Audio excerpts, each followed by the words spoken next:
ko lang sana mapaalam sa'yo na ano, makipag-libing po kay Marian. Ha? Makipag-libing po namin. Magsasama na. Magsasama. Magsasama kayo? Ay sa akin wala yung problema. Sa kanya, tanungin mo. Oh, Magsasama na nga kaming dalawa. Magsama naman kami. magsasama kayo. Kung payag na kayo ni Papa. Kailan pa kayo nagsama? Akala ko doon ka natutulog sa ano. Tagal na po, kuya. Hindi. Hindi, doon ka natutulog Hindi, sa ano, sa may tawag bintana. ito ay na doon na kasi ako natulog kila Edward. Hindi naman dalawa. Kaya, Ay dapat, pag nagsama kayo muna, kasal muna. Hindi namin alam yun ha. Ay sa akin, wala nga problema yan at may edad naman na kayo. Kailan siya nag-aaral, ikaw nag-aaral. Oh, paano yan? Oh, tanong ko sa inyong dalawa. Siya, tapos matatapos na, ikaw. Oh, Ano kasi na mahal ko na si Marian. alam Parang ko naman, gusto ko na isama sa isang bubong. sa isang bubong. Ay, dito na lang sa isang bubong. At sama-sama na lang tayo dito. At isang bubong lang dito. Straightforward yan. Ano ito?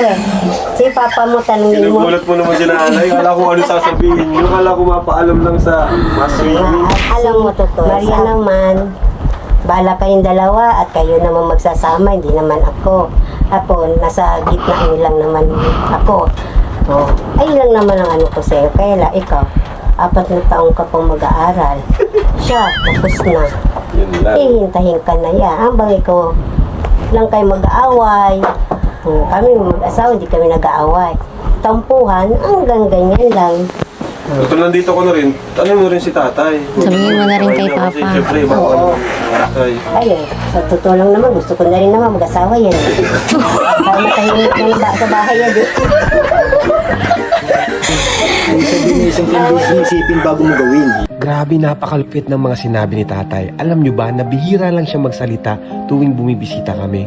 Pero ngayon, ang ganda ng mga sinabi niya. Hindi na mawawala si Maria, nandiyan lang yan. Lagi mo lang siyang, huwag ka lang magtsatsaga sa kanyang chat ng chat.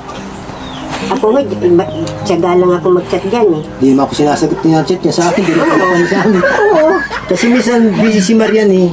Kaya nagchat-chat ako, hindi talaga ko minsan nasasagot niyan. Kaya ikaw huwag ka magkakundi na di ka sinaan ni Marian. Panghihinaan ng loob ako. Oo. Susuko. Bago pa Kami na magulang, mahirap. masermonan ng husto sina Edward at Marian, sumingit na ako. So, Huwag ka lang gumaya sa amin. isa pa, meron pa tayong announcement kina tatay. Sabi na natin? Sabihin natin. 3, 2, 1. It's a